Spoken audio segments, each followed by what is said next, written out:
సీయోనులో దుఃఖించు వారికి ఉల్లాస వస్త్రములు ధరింపచేయుటకు బూడిదకు ప్రతిగా దండను, దుఃఖమునకు ప్రతిగా ఆనంద తైలమును,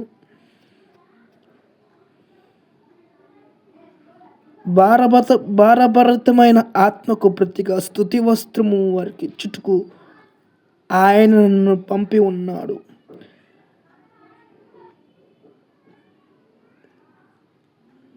యెషయా గ్రంథం 61:3-4 లైక్, షేర్, కామెంట్.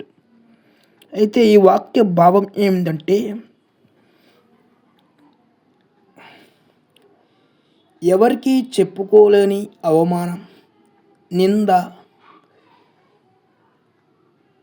బాధ మనలో మనమే దుఃఖపడుతూ చుట్టూ మన కుటుంబ సభ్యులున్నా, చుట్టూ మన అనేవారు ఉన్నా, ఏదో ఒంటరితనంతో ఫీల్ అవుతున్న ఒంటరితనం అనుభవిస్తున్న వారిని, ఒంటరితనం అనుభవిస్తూ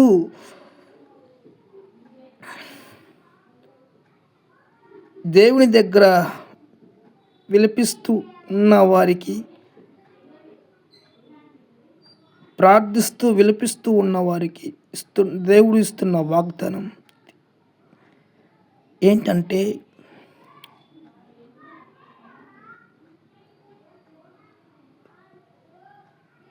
ప్రియ తమ్ముడు, చెల్లి, అక్క,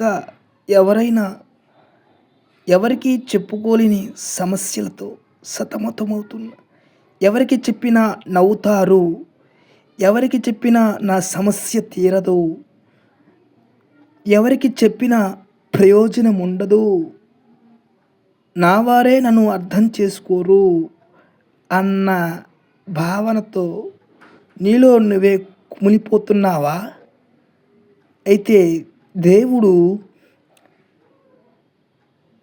ఏమంటున్నాడంటే, బిడ్డా, నా దగ్గరకు రా, నా సన్నిధిలో కూర్చో, నాకు చెప్పు నీ బాధ నాతో పంచుకో, నీ సమస్యను, నీ రోదనను నేను వింటా, నీకు నేను మాట ఇస్తున్నా అని ఈ వాక్యం భావం. Like, share, comment.